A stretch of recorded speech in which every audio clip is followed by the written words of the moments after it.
هو أهله. سبحان الله والحمد لله ولا إله إلا الله والله أكبر ولا حول ولا قوة إلا بالله العلي العظيم. لا إله إلا الله وحده لا شريك له، له الملك وله الحمد وهو على كل شيء قدير. اللهم صل على سيدنا محمد. إن الحمد لله، اللهم إنا نستعينك ونستغفرك ونؤمن بك ونتوكل عليك ونعوذ بالله من شرور أنفسنا ومن يضلل فلا هادي له ونشهد أن لا إله إلا الله وحده لا شريك له وأشهد أن محمدا عبده ورسوله.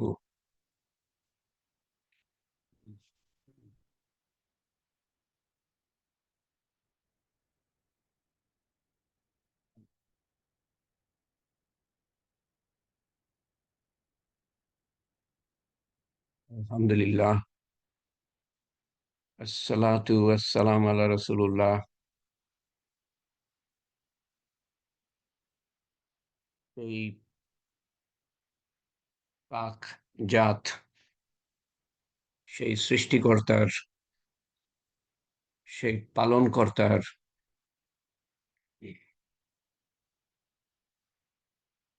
সমস্ত প্রশংসা, যিনি আপনাকে আমাকে জন্তু জানোয়ার করে পাঠাতে পারতেন, পাঠান নাই। পোকামাকড় করে পাঠাতে পারতেন, পাঠান নাই।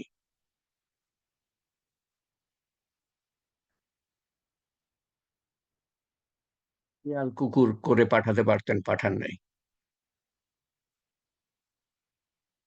মানুষ মানুষ করে পাঠিয়েছেন। মানুষ মানুষ শব্দটার একটা মর্যাদা আছে। মানুষ, তার মধ্যে মানবিক গুণাবলী আছে, থাকার কথা, থাকার কথা।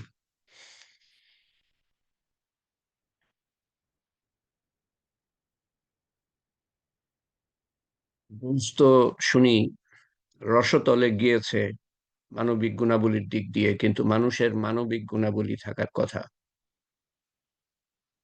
তো শুধু মানুষ করে পাঠান নাই, মুসলমান করে পাঠিয়েছেন। এবং যে কোনো নবীর উম্মত হলো মুসলমান। যে কোনো নবীর উম্মত, যে কোনো নবীর উম্মত করে পাঠান নাই, শ্রেষ্ঠ নবীর উম্মত করে পাঠিয়েছেন। এবং আখ্যায়িত করেছেন, তোমরাই শ্রেষ্ঠ জাতি, রাসূলুল্লাহ সাল্লাল্লাহু আলাইহি ওয়াসাল্লামের উম্মত। তোমরাই শ্রেষ্ঠ জাতি, মানব জাতির কল্যাণের জন্য তোমাদের সৃষ্টি করা হয়েছে। তোমরা মানুষকে ভালোর দিকে ডাকবা, খারাপ থেকে ফিরাবা।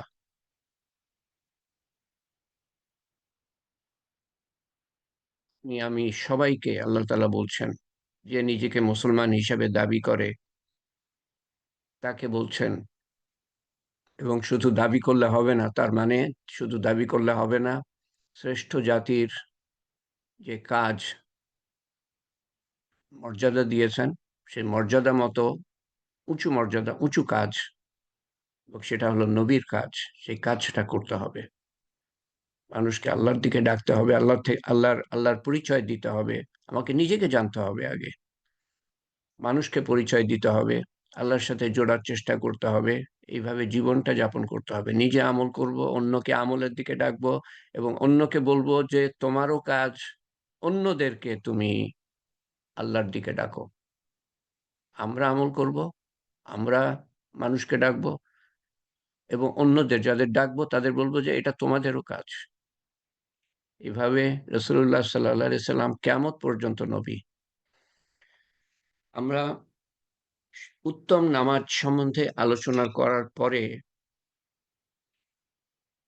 নামাজে যেসব ছোটখাটো সূরাগুলো আমরা পড়ি তার অর্থ, ব্যাখ্যা, শানে নজুল, কোনো কোনো ক্ষেত্রে কিভাবে নাজিল হলো, কি কারণে নাজিল হলো, এবং মর্যাদা মর্তবা সম্বন্ধে বা ফজিলত সম্বন্ধে, লাভ সম্বন্ধে আলোচনা করছি আমরা।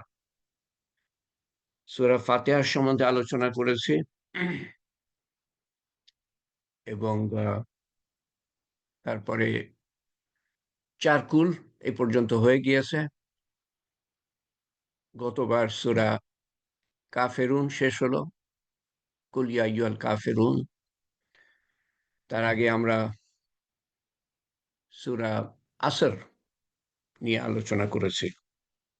তো সূরা ফাতিহা, চারকুল এই ৫টা হলো, সূরা আসর ৬টা।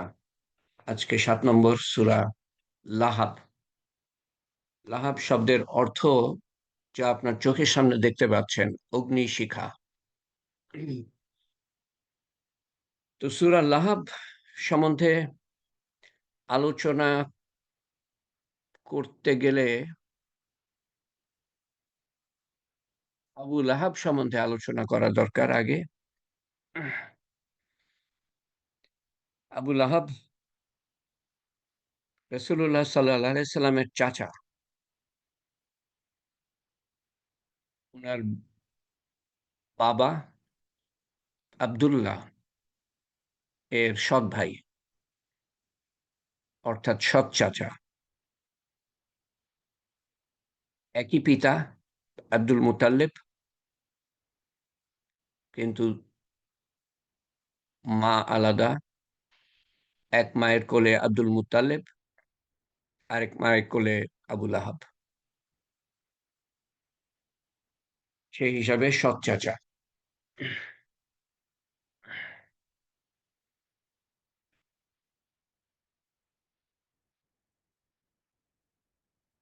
উনার নাম হলো আব্দুল উজ্জা। উজ্জা, লাত, মানাত, উজ্জা, তিনজন নামকরা দেবদেবীর নাম। তিনজন নামকরা দেবদেবী যাদের মূর্তি ছিল কাবা শরীফে। উজ্জা একজন। তো আবু লাহাবের আসল নাম হলো আব্দুল উজ্জা, অর্থাৎ উজ্জা যে দেব মূর্তি, তার দাস, তার পূজক, পূজারণকারী। আব্দুল উজ্জা ইবনে আব্দুল মুত্তাল্লিব, আব্দুল মুতালেবের সন্তান আব্দুল উজ্জা। আবু লাহাব নামটা কিভাবে আসলো এতে পরে আসছি। ওনার জন্ম মক্কায়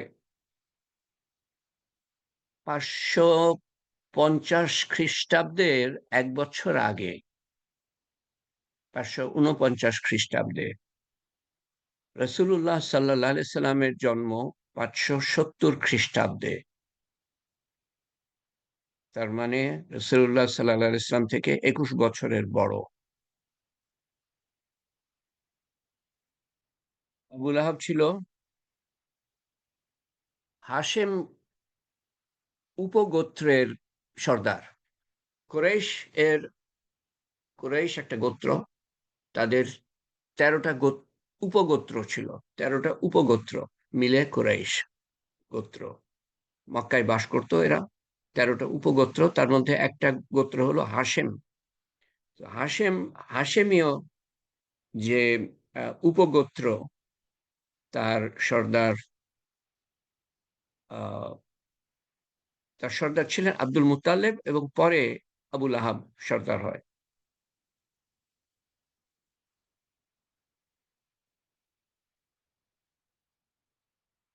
তো যদিও তার নাম ছিল আব্দুল উজ্জা, জন্মগত নাম, তার পিতা, অর্থাৎ আব্দুল মুত্তালেব রাসূলুল্লাহ সাল্লাল্লাহু আলাইহি ওয়াসাল্লামের দাদা, এই আব্দুল উজ্জাকে আবু লাহাব নামে ডাকতেন। আবু লাহাব, আবু মানে পিতা, লাহাব মানে অগ্নিশিখা, অর্থাৎ অগ্নিশিখার পিতা। কি জন্য? কারণ আব্দুল উজ্জা ফুটফুটে চেহারা, ধবধবে, তকতকে, সুন্দর যুবক, যখন যুবক হয়ে গড়ে ওঠেন, এবং গাল দুটো লালচে ধরনের, অনেকটা আগুনের মতো লালচে ধরনের। এই জন্য পিতা নাম দিয়েছিল লাহাব। লাহাব অর্থাৎ অগ্নিশিখা, লাহাব অর্থ দোজকের অগ্নিশিখা, আগুন, দোজক ও আগুন। তো দেখেন কি মিলটা, তার ডাক নামের সাথে, পিতার দেয়া নামের সাথে, সে যে ভবিষ্যতে আগুনে যাবে, দোজকের আগুনে, সেই মিলটা।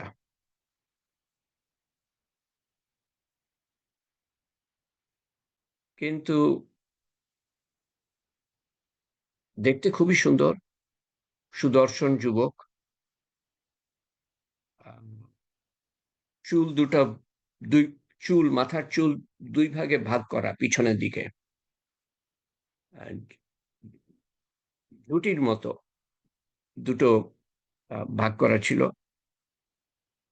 আহ, এবং অত্যন্ত উদার প্রকৃতির, উদার মানে দান খয়রাত করার দিক দিয়ে। আবুল আহাব কার সাথে বিয়ে করে সেটাও আমাদের জানা দরকার, কারণ সেই যাকে বিয়ে করে তার উল্লেখও আছে সূরা লাহাবের মধ্যে।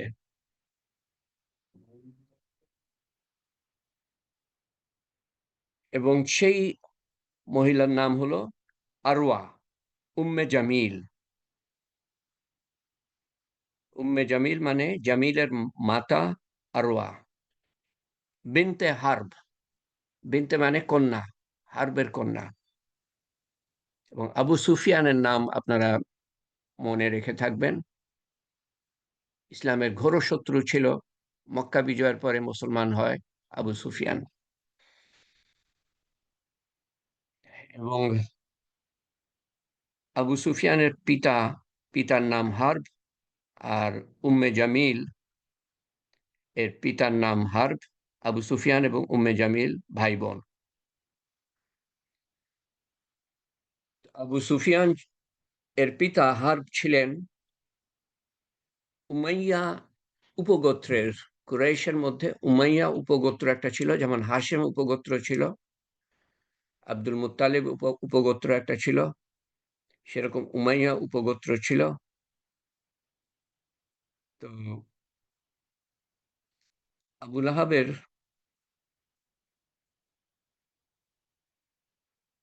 বাবা ছিলেন হাশেম উপগোত্রের সর্দার, আর উম্মে জামিল তার স্ত্রীর পিতা ছিলেন উমাইয়া উপগোত্রের সর্দার। আবুল আহাব এবং উম্মে জামিল এর 6 সন্তান ছিল। তার মধ্যে এক 6 সন্তান ছিল, আরো দুটো সন্তান থেকে থাকতে পারে। এক সন্তান এক দাসীর মাধ্যমে, এবং আরেক সন্তান অন্য এক মহিলার ঔরসজাত। ঐতিহাসিকরা এটা ধারণা করছে যে তার 6 সন্তান উম্মে জামিলের মাধ্যমে, এবং আরো 2 সন্তান থেকে থাকতে পারে। তার মধ্যে এক কন্যা দুর্রা নামে ইসলাম কবুল করে, ইসলাম কবুল করে এবং হাদিসের ধারক এবং প্রচারক। অর্থাৎ দেখেন, একই পরিবারের মধ্যে একজন ঘোর শত্রু ইসলামের, আরেকজন ইসলাম কবুল করলো।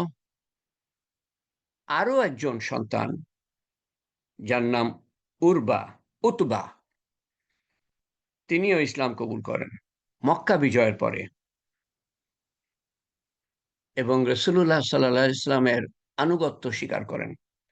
তো আবুল আহাবের 2 সন্তান, এক কন্যা এক পুত্র, ইসলাম কবুল করে। তো দুর্রার কাছ থেকে আমরা একটা হাদিস তো কমপক্ষে পাই, আরো হাদিস হয়তো থাকতে পারে বইয়ের মধ্যে, কিন্তু একটা হাদিস উল্লেখ করা যায়, আহ, অদ্ভুত হাদিস, যেখানে এটা মাসনাদে আহমদে আছে হাদিসটা, যেখানে তিনি দুররা রাজি আল্লাহু আনহা, দেখেন আবুল আহাবের বেলায় আমরা রাজি আল্লাহু আনহু বলি না, তাকে সম্মান করি না, ইসলাম কবুল করে নাই, ইসলামের শত্রুতা করেছে, ঘোর ও শত্রুতা। কিন্তু তারই কন্যা দুররা ইসলাম কবুল করার কারণে আমরা বলি হযরত দুররা, আমরা বলবো হযরত দুররা রাজি আল্লাহু আনহু, আল্লাহ তাআলা রাজি হন ওনার উপরে, আমরা দোয়া করব ওনার নাম উচ্চারণ করতে গিয়ে, ইসলামের কারণে, ইমানের কারণে, আমলের কারণে। তো ইমান হলো কাফেরদের সাথে আমাদেরকে আলাদা করে দেয়, কাফেরদের থেকে আলাদা করে দেয়। তো হাদিসটা কি? হাদিসটা উল্লেখযোগ্য। এই হাদিসের ছিটে ফোটা এখান ওখান থেকে আমরা শুনে থাকতে পারি, কিন্তু এই আকারে, এই জায়গা ছাড়া আমি আর কোথাও দেখি নাই হাদিসটা। সাহাবী প্রশ্ন করলেন, এবং রসুল্লাহ সাল্লাহ আসলামকে প্রশ্ন করলেন, ইয়া রসুল্লাহ, সবচেয়ে উত্তম ব্যক্তিকে, who is the best of people, সবচেয়ে উত্তম ব্যক্তিকে, বেস্ট। তিনি উত্তর দেন, মানুষের মধ্যে সর্বোত্তম হলো যে সবচেয়ে জ্ঞানী। জ্ঞানীর, জ্ঞানের মর্যাদা দেয়া হচ্ছে এখানে,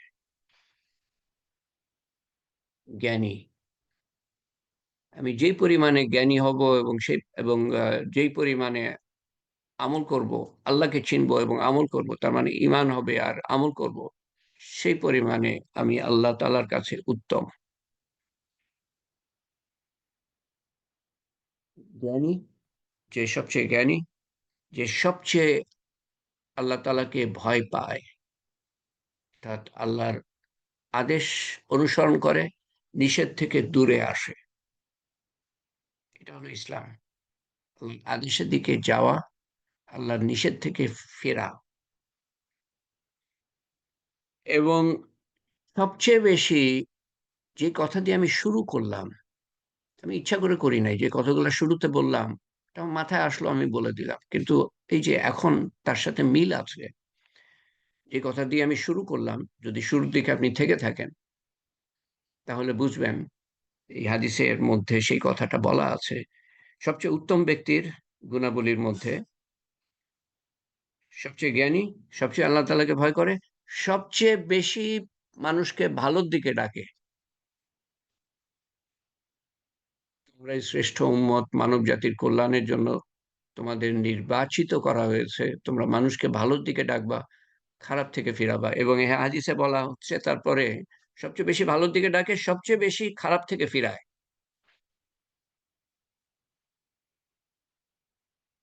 সবচেয়ে বেশি খারাপ থেকে ফিরায়। এবং আরেকটা গুণাবলী বলা হচ্ছে যে সবচেয়ে বেশি আত্মীয়তার সম্পর্ক জোড়া দেয়। আত্মীয়রা সম্পর্ক ভাঙতে চায়, এই ব্যক্তি জোড়া দেয়। আত্মীয়দের খবরাখবর রাখে, এবং আত্মীয়রা কোনো কিছু করলে মাফ করে দেয়, অন্যায় কিছু করলে। এবং তারা যদি সম্পর্ক ভাঙতে চায়, তো এই ব্যক্তি জোড়া দেয়। চারটে না পাঁচটা গুণাবলীর কথা বলা হচ্ছে। এক নম্বর হলো সবচেয়ে জ্ঞানী, সবচেয়ে বেশি আল্লাহ তাআলাকে ভয় করে, সবচেয়ে বেশি ভালোর দিকে ডাকে মানুষকে, সবচেয়ে বেশি খারাপ থেকে ফিরায়, এবং সবচেয়ে বেশি সম্পর্ক জোড়া দেয়। পাঁচটা গুণাবলী। সবচেয়ে উত্তম ব্যক্তির কথা বলতে গিয়ে রাসূলুল্লাহ সাল্লাল্লাহু আলাইহি ওয়াসাল্লাম বলেছেন, এবং হাদিসটা আমরা পেয়েছি দুররা রাদিয়াল্লাহু আনহার কাছ থেকে, যিনি আবু লাহাব, ইসলামের ঘোর শত্রুর কন্যা।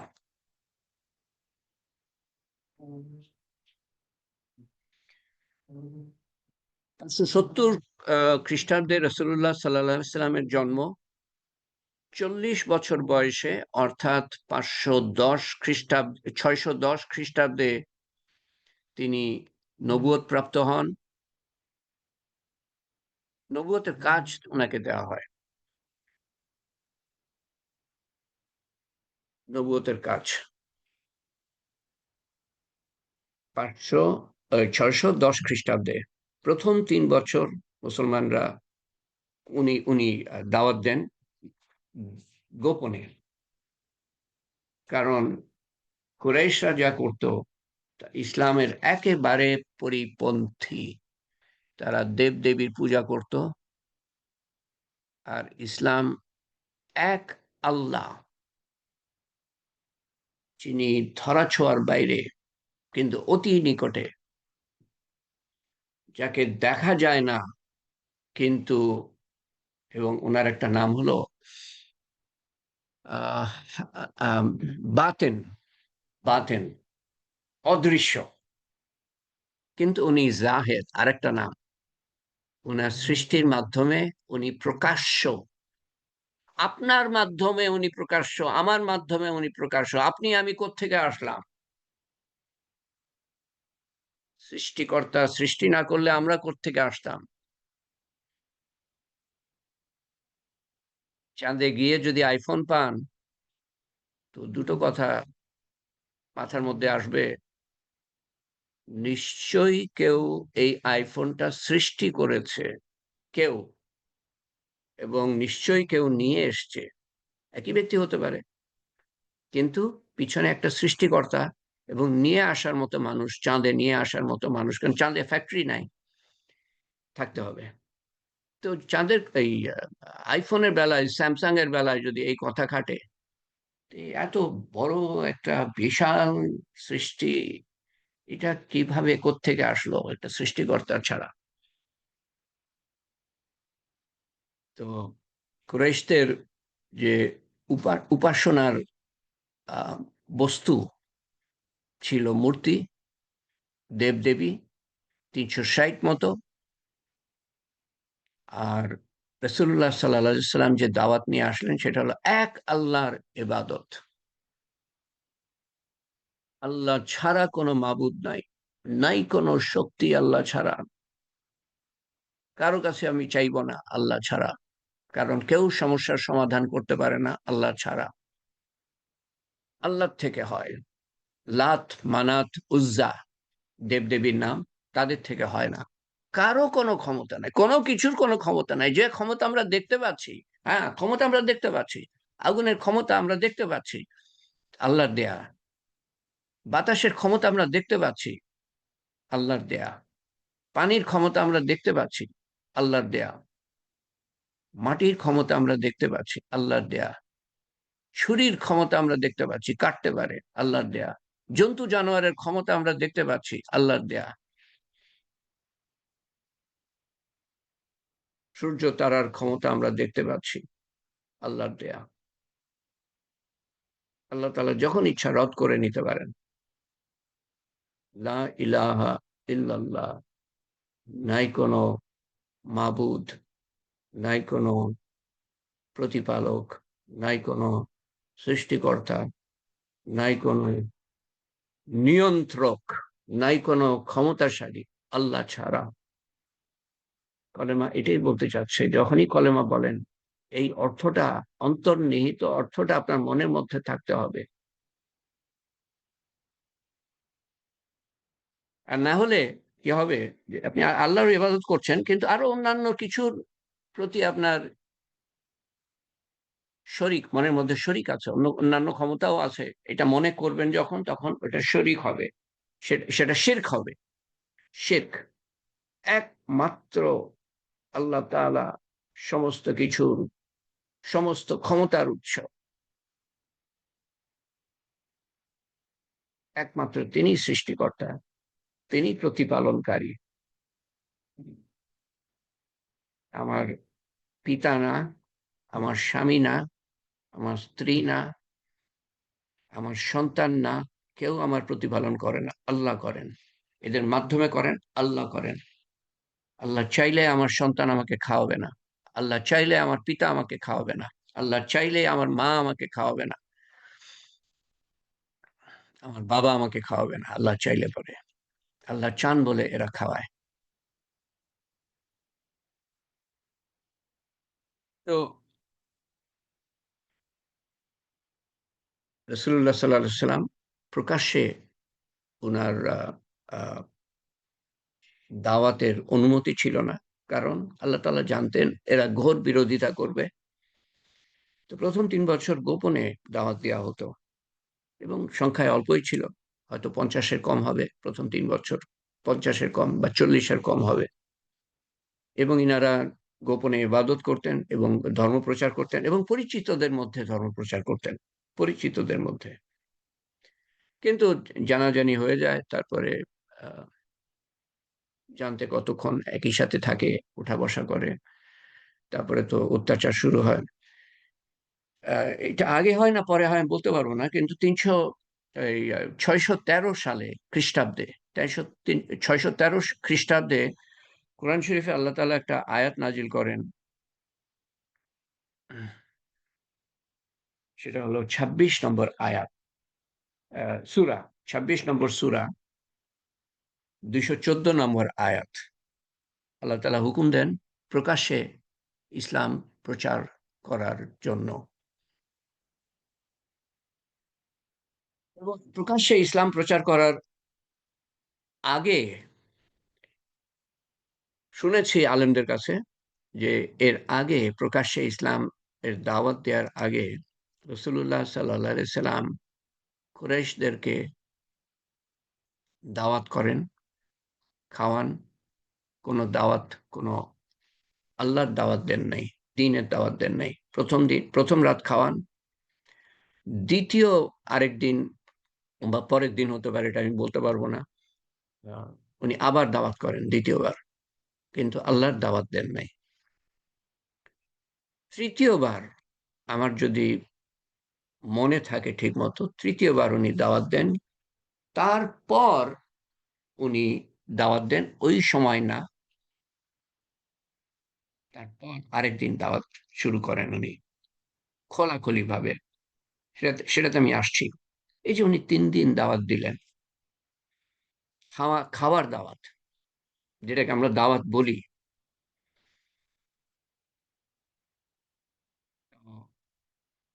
মন জয় করার জন্য। আপনি কাউকে দাওয়াত দিবেন, তার মন জয় করার চেষ্টা করেন আগে।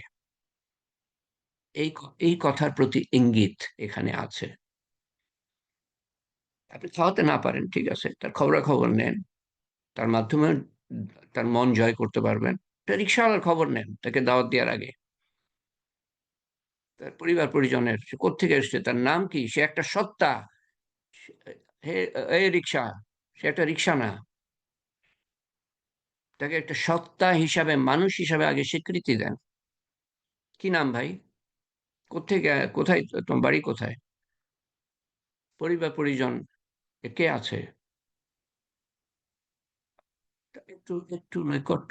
তবে তো একবার পরে হয়তো দেখা হবে না, তারপর আপনি দাওয়াত দেন। এবং সাধারণত আমি যে কথাটা বলে থাকি, কি নামাজ পড়ো তুমি, না কোথায় সময়, তখন আমি বলি যেটা, সেটা হলো যে দেখো, দুনিয়াতে কষ্ট করছো, দুনিয়াতে কষ্ট করছো, তাই না, কত কষ্ট তোমার পরিবার পরিজনের জন্য, মাথার ঘাম পায়ে ফেলে। এরকম না হয় যে আখেরাতেও কষ্ট করতে হচ্ছে। দুনিয়াতে কষ্ট করছো করছো, ঠিক আছে, আল্লাহ তাআলা দিয়েছেন, এর বদলা দিবেন আল্লাহ তাআলা, এই কষ্টের বদলা দিবেন, কিন্তু তোমাকে পুরস্কার দিবেন এর বদলে। এই যে কষ্ট দিয়েছেন আল্লাহ তাআলা, কিন্তু তার সাথে তুমি যদি 5 ওয়াক্ত নামাজটা একটু জুড়ে নাও, যখন সময় হয়, কোনো একটা মসজিদের পাশে, দেখো নাই রিক্সাওয়ালা থাকে আরো, হ্যাঁ, তারা ওই চেন দিয়ে রিক্সা বেঁধে নামাজটা পড়ে চলে আসে। হ্যাঁ, দেখেছি। তো তুমিও তো করতে পারো এটা, এটা করো, দেখো, দুনিয়াতে তোমার কষ্ট হচ্ছে, আখেরাতে বাদশাহী পাবা, তুমি বাদশাহী পাবা। এই যে বড় বড় বাড়ি দেখছো, এরা কঠিন সময়ের মধ্যে পড়তে পারে যদি আল্লাহর হুকুম না মানে, কিন্তু তুমি বাদশাহী পাবা আল্লাহ তাআলার কাছে। হয়তো রিক্সায় চলতে চলতে বলি, বা নামার পরে 10টা টাকা বেশি দিয়ে, আমার ক্ষমতা আছে বলে আমি দিতে পারি। আপনাদের হয়তো ক্ষমতা না থাকলে 2-1 টাকাও যদি বেশি দিতে পারে, বা একটু মিষ্টি কথা বলেন, চুপচাপ দাঁড়িয়ে শোনে, আধা ঘন্টাও যদি আমি কথা বলি সে কিন্তু নড়বে না। এবং আমি বলতে শুনেছি যে হ্যাঁ, এবার থেকে নামাজ পড়বো আমি। আমি কি বলছিলাম, কি বলতে গিয়ে কি শুরু করলাম, তো আহ রসুল্লাহ সাল্লাহ সাল্লাম এ হুকুম দেওয়া হয় খোলাখুলি ইসলাম প্রচার শুরু করো, খোলাখুলি। তো উনি 3বার খাওয়ানোর পরে, তারপরে খাওয়ানো টাওয়ানো হয়ে গেছে, পরে পরে একদিন সকালে, ভোরবেলায়, সকালে সকালে, হয়তো সূর্য উঠে গিয়েছে তখন কিছুটা, বা উঠছে এরকম সময়, সাফা পাহাড়ে উঠে, সাফা সাফা মারওয়া হজের একটা অংশ, এই দুই পাহাড়ের মধ্যে আহ চলাফেরা করতে হয় 7বার। সাফা থেকে মারওয়া, মারওয়া থেকে সাফা, এরকম 7বার। তো সাফা পাহাড়ে উঠে উনি আহ চিল্লিয়ে বলছেন সবাইকে শোনাবার জন্য, মক্কাবাসীকে শোনাবার জন্য। খুব বেশি মানুষ ছিল না তখন। আমি সেদিন পড়ছিলাম, হঠাৎ খেয়াল হলো, আচ্ছা মক্কায় কত মানুষ ছিল তখন, কুরাইশ। একজন গবেষণা করে বলেছে, এবং এটার যে সত্যতা সম্বন্ধে তো কেউ বলতে পারে না, যে হয়তো 500-600 জন ছিল, 500-600 জন। রসুল্লাহ সাল্লাহ ইসলাম যখন দাওয়াত শুরু করেন, ইসলামের দাওয়াত, তো 500-600 জন, একটা ছোট গ্রামের মতো। উনি খুব জোরে বলছেন, ইয়া সাবাহা, না ওয়া সাবাহা, ওয়া সাবাহা মানে হলো প্রভাতের বিপর্যয়, প্রভাত, প্রভাতে বিপর্যয়। এবং এই ডাকটা দিত আরবরা যখন কেউ দেখতো সকালের দিকে দূরে শত্রুরা আসছে আরেকটা গোত্রকে আক্রমণ করার জন্য, তাদের খাবার দাবার নিয়ে যাওয়ার জন্য। খাবার দাবারের মানে ইয়ে ছিল, কষ্ট ছিল, চাষবাস হয় না, খাবার আনতে হয় এখান থেকে ওখান থেকে, এই দেশ থেকে, আশেপাশের দেশ থেকে যেখানে খাবার হয়, শস্যাদি, গম, অন্যান্য খাবার। তো লুটতরাজ ছিল আর কি। এই জন্য এদেরকে সবসময় প্রস্তুত থাকতে হতো, এক একটা গোত্রকে, যে কখন কে আসে এসে আক্রমণ করে। তো যদি কেউ দেখতে পেত দূরে শত্রু আসছে, তখন ডাকতো ওয়াস, ওয়া সাবাহা, ওয়া সাবাহা, হ্যাঁ, প্রভাতের বিপর্যয়, ও প্রভাতের বিপর্যয়, ও প্রভাতের বিপর্যয়, অর্থাৎ তোমরা তোমরা প্রস্তুত হও, ইয়ে আসছে, শত্রু আসছে। তো এই ডাক শুনে, এই ডাক শুনে যখন সবাই আসলো, হ্যাঁ, তখন রসুল্লাহ সাল্লাহ সাল্লাম, মক্কাবাসী আসলো, এবং সবাই না এসে থাকলেও প্রত্যেক গোত্র থেকে এসেছিল। তখন উনি তাদেরকে আহ, বললেন প্রত্যেক গোত্রের নাম ধরে, 13টা গোত্র, 13টা গোত্রের নাম ধরে, হে বানু হাশেম, হে বানু আব্দুল মুত্তাল্লেব।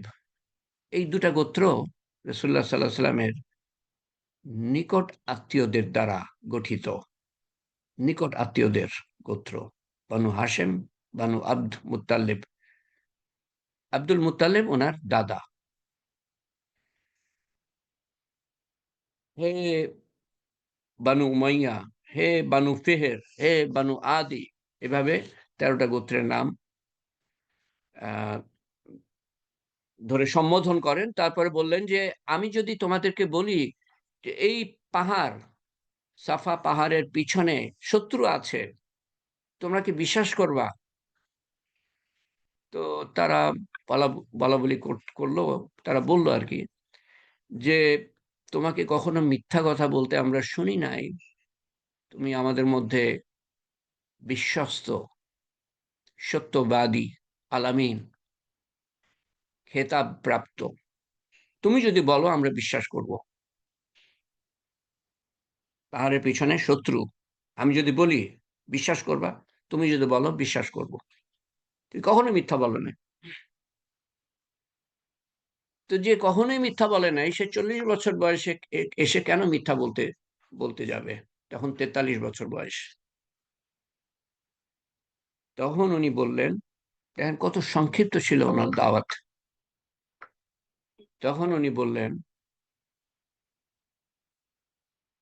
আমি তোমাদের সতর্ক করতে চাই চরম শাস্তির, চরম বিপর্যয় আসছে তোমাদের জন্য, অর্থাৎ আখেরাতে। তারা তো বুঝতে পারলো। আজকে এটুকুই বলে এরপরে যে কি ঘটে সেটা সম্বন্ধে সামনের বার বলবো। জুম্মার দিন আমাকে জুম্মার নামাজে যেতে হবে দোয়া সেরে। তো শুধু এটুকু মনে রাখবেন যে রসুল্লাহ সাল্লাম তাদেরকে হুঁশিয়ারি করে দিলেন, তোমাদের জন্য সমূহ বিপদ আসছে সামনে। এবং তারপরে কি হলো সামনের বার ইনশাআল্লাহ। আল্লাহুম্মা সাল্লি আলা সাইয়্যিদিনা মুহাম্মদ। সুবহান রাব্বিয়াল আলিয়াল আলাল ওয়াহাব। আপনাদের মনের মধ্যে কি আছে না আছে সেটা তো আমার জানার কথা না, কিন্তু সেই মতো আমি দোয়া করব। আল্লাহ তাআলা যিনি জানেন এবং যিনি আপনার সমস্যার সমাধান করতে পারেন, আপনার মনের আশা পূরণ করতে পারেন, সেই আল্লাহ তাআলার কাছেই আমরা ফরিয়াদ করছি।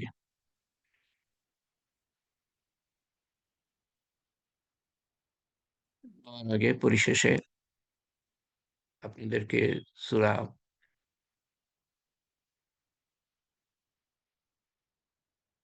আসর স্মরণ করিয়ে দিই।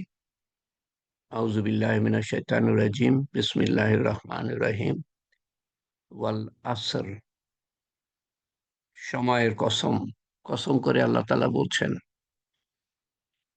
এটা কসম করে বলা হয়, আল্লাহ তাআলার তো কসম করার প্রয়োজন পড়ে না। সেটা অতি গুরুত্বপূর্ণ। এটা তো কোনো মানুষ কান দিয়ে শোনে। আরে কসম করে বলছেন আল্লাহ তাআলা, কি বলছেন? ইন্নাল ইনসানা লাফি খুসর, মানব জাতি ধ্বংসের মধ্যে। এই যে, এটা আমি ইচ্ছা করে বলি নাই, হঠাৎ মনে হলো তাই বলছি। এই শেষে রাসূলুল্লাহ সাল্লাল্লাহু আলাইহি ওয়াসাল্লাম কি বললেন? যে তোমাদের সামনে বিপর্যয়, সমূহ বিপদ। তো সূরা আসরে এই কথাটা বলা হচ্ছে। আহ, সমস্ত মানব জাতি চরম চরম বিপর্যয়ের মধ্যে। ইল্লাল্লাযীনা আমানু, তারা ছাড়া যারা ঈমান এনেছে, ওয়া আমিলুস সালিহাতি, এবং নেক আমল করেছে, ওয়া তাওয়াসাউ বিল হাক্কি, এবং হকের দিকে দাওয়াত দিয়েছে, সত্যের দিকে, আল্লাহর দিকে, ইসলামের দিকে, ওয়া তাওয়াসাউ বিস সাবর, এবং সবর এখতিয়ার করার জন্য দাওয়াত দিয়েছে। হকের দিকে দাওয়াত মানে ভালোর দিকে ডাকা, খারাপ থেকে ফিরানো, দুটাই বোঝায়। এবং এই কাজ করতে গিয়ে যে বিপর্যয় আসে বা কোনো কথা শুনতে হয়, সবর করতে আল্লাহ তাআলা হুকুম দিচ্ছেন। দুনিয়া আপনার, আখেরাত আপনার। আখেরাতে কি চান?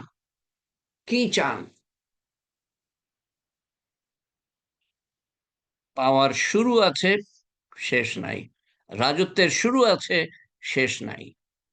বাদশাহী, বাদশাহী, তার শুরু আছে, শেষ নাই। দুনিয়ার বাদশা যা ইচ্ছা তাই হয় না, যা ইচ্ছা চায় তা হয় না। সেখানে আপনি যা চাইবেন তার থেকে বেশি দিবেন আল্লাহ তাআলা। আল্লাহুম্মা আমিন। আল্লাহুম্মা সাল্লি আলা সাইয়্যিদিনা মুহাম্মদ। জাযাল্লাহু আন্না মুহাম্মাদান সাল্লাল্লাহু আলাইহি ওয়াসাল্লাম মা হুয়া আহলুহু।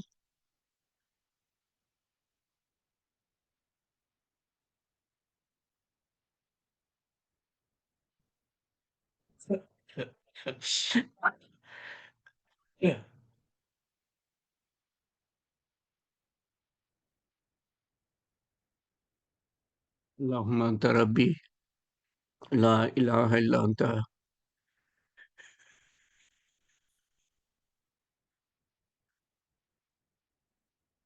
عليه توكلت وأنت رب العرش الكريم ما شاء الله كان وما لم يشاء لم يكن ولا حول ولا قوة إلا بالله العلي العظيم أعلم أن الله على كل شيء قدير وأن الله قد أحاط بكل شيء علما اللهم إنا أعوذ بك من شر نفسي ومن شر كل دابة أنت آخذ بناصيتها إن ربي على صراط مستقيم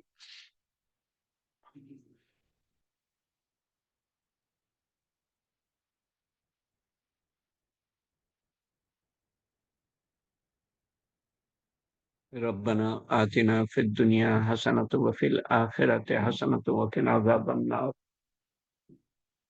ربنا هب لنا من أزواجنا وذرياتنا قرة أعين واجعلنا للمتقين إماما ربنا لا تؤاخذنا إن نسينا أو أخطأنا ربنا ولا تحمل علينا إصرا كما حملته على الذين من قبلنا ربنا ولا تحملنا ولا طاقة لنا به واعف عنا واغفر لنا وارحمنا أنت مولانا فانصرنا على القوم الكافرين كو- فانصرنا على القوم المنافقين فانصرنا على القوم الظالمين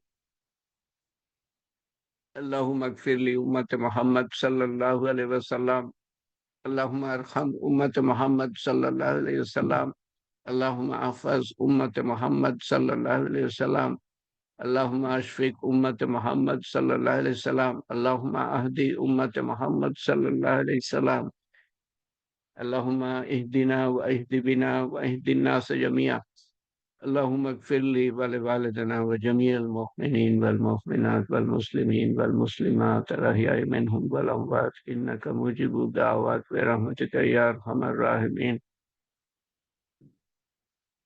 يا فاطر السماوات والأرض أنت ولي في الدنيا والآخرة لا إله إلا أنت سبحانك إن كنا من الظالمين يا حي يا قيوم برحمتك نستغيث يا ذو الجلال والإكرام তুমি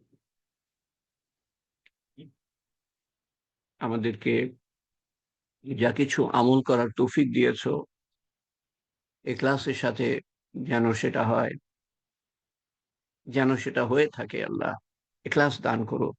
যা কিছু আমরা বলেছি এবং শুনেছি তার মধ্যে ইখলাস দান করো। সমস্ত আমলের মধ্যে আমাদেরকে ইখলাস দান করো আল্লাহ। তোমার সন্তুষ্টির জন্য, কেবলমাত্র তোমার সন্তুষ্টির জন্য, তোমার ভালোবাসা অন্তরে নিয়ে করতে পারি আল্লাহ, সেই তৌফিক তুমি দান করো আল্লাহ।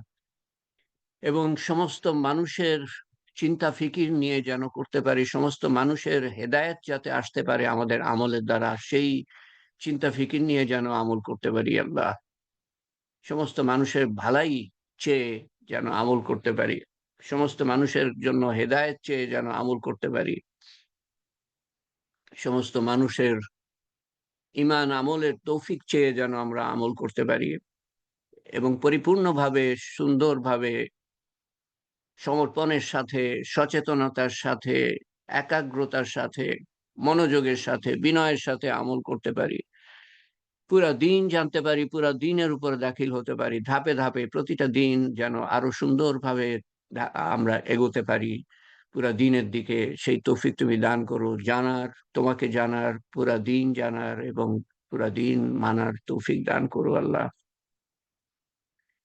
এবং যারা পুরা দিনের দিকে মানুষকে দাওয়াত দিচ্ছে, জেনে দাওয়াত দিচ্ছে, আমাদেরকেও তাদের মধ্যে সামিল করো। তাদের মেহনত কবুল করো, আমাদের মেহনত কবুল করো এবং তৌফিক বাড়িয়ে দিও আল্লাহ। হে পাক পরওয়ারদিগার, আমাদের এই ছোট্ট প্রয়াস কিয়ামত পর্যন্ত জারি রেখো, যাতে করে আমাদের আমল নামা কিয়ামত পর্যন্ত খোলা থাকে আল্লাহ। যা কিছু আমরা আমল করেছি ব্যক্তিগতভাবে এবং সমষ্টিগতভাবে, সমস্ত কিছুর ভুল ভ্রান্তি সংশোধন করে তোমার শাহী দরবারে কবুল করে নিও আল্লাহ। তোমার শাহী দরবারে কবুল করে নিও আল্লাহ। আমাদের আমাদের আমাদের প্রচেষ্টা যেন বিফলে না যায় আল্লাহ। এবং আমাদের সমস্ত গোনা গোনা খাতা মাফ করে দিও আল্লাহ। একটা গোনা যেন বাকি না থাকে আল্লাহ, তার বদলে নেকি লিখে দিও। যেই সময় হেলায় হারিয়েছি সেই সময়ের বদলেও নেকি লিখে দিও আল্লাহ। এবং আমাদের সমস্ত আমলের আমল কবুল করে তার সওয়াব রাসূল করিম সাল্লাল্লাহু আলাইহি সাল্লামের রূহ মুবারকের কাছে পৌঁছে দিও এবং তার সওয়াব পৌঁছে দিও আমাদের আপনজন, প্রিয়জন, নিকটজন যারা কবরে শায়িত তাদের কাছে। সমস্ত আপনজন, নিকটজন, প্রিয়জন এবং সেখান থেকে নিয়ে সমস্ত মুসলমানের কাছে পৌঁছে দিও এবং তাদের কবরের আযাব মাফ করে দিও, কবরকে প্রশস্ত করে দিও, কবরকে নূর দিয়ে পরিপূর্ণ করে দিও, কবরকে জান্নাতুল ফেরদৌসের বাগান বানিয়ে দিও। তোমার সর্বোত্তম ব্যবহার দেখিও আখিরাতের প্রত্যেকটা ঘাঁটিতে। আমাদের প্রতিও তোমার সর্বোত্তম ব্যবহার দেখিও দুনিয়া ও আখিরাতের প্রত্যেকটা ঘাঁটিতে। আমাদের কবর যেন সুন্দর হয়, কিয়ামতের মাঠ যেন আমাদের জন্য তোমার আরশের ছায়ায় তলায় থাকতে পারি। পুলসিরাত চোখের পলকে যেন পাড়ি দিয়ে বিনা হিসাবে জান্নাতুল ফেরদৌসে দাখিল হতে পারি। আমাদের জন্য দোয়া করি, আমাদের আপনজন প্রিয়জনের জন্য, দেশবাসীর জন্য, উম্মতের জন্য, ভবিষ্যৎ বংশধরের জন্য এবং সমস্ত মানুষের হেদায়েত চেয়ে তোমার কাছে ফরিয়াদ করি। সবাইকে হেদায়েত দিয়ে দিও আল্লাহ। সবাই যেন বেঁচে যেতে পারে আখেরাতের বিপর্যয় থেকে, অনন্তকালের ধ্বংসের থেকে।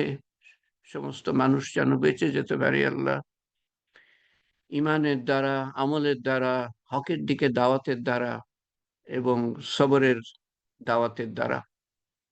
পাক পরওয়ারদিগার, তুমি আমাদেরকে সহজ সরল পথে প্রতিষ্ঠিত রেখো, যে পথ গিয়ে ঠেকেছে জান্নাতুল ফেরদৌসে। এক মুহূর্ত যেন আমরা বিচ্যুত না হই শয়তানের ধোঁকার দ্বারা, নফসের তাড়নার দ্বারা, মানুষের কুমন্ত্রণার দ্বারা, দুনিয়ার মারাত্মক আকর্ষণের দ্বারা যেন আমরা বিচ্যুত না হই আল্লাহ। তোমার রহমতের এবং মাগফিরাতের এবং হেফাজতের এবং হেদায়েতের চাদরে আমরা যেন আবৃত থাকি সমস্ত সময়। আমাদেরকে রক্ষা করো আল্লাহ, আমাদের মনের নেক হাজত পুরা করে দিও আল্লাহ।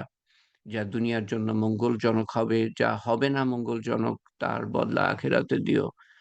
আমাদেরকে আমাদেরকে দুনিয়া ও আখেরাতের ভালাই দান করো আল্লাহ। ইমান আমলের ভালাই দান করো আল্লাহ। হেদায়েতের দরজা সমূহ খুলে দিও, বিপদ আপদ থেকে, দুনিয়া ও আখেরাতের বিপদ আপদ থেকে দূরে রেখো আল্লাহ এবং অসুস্থতা থেকে দূরে রেখো।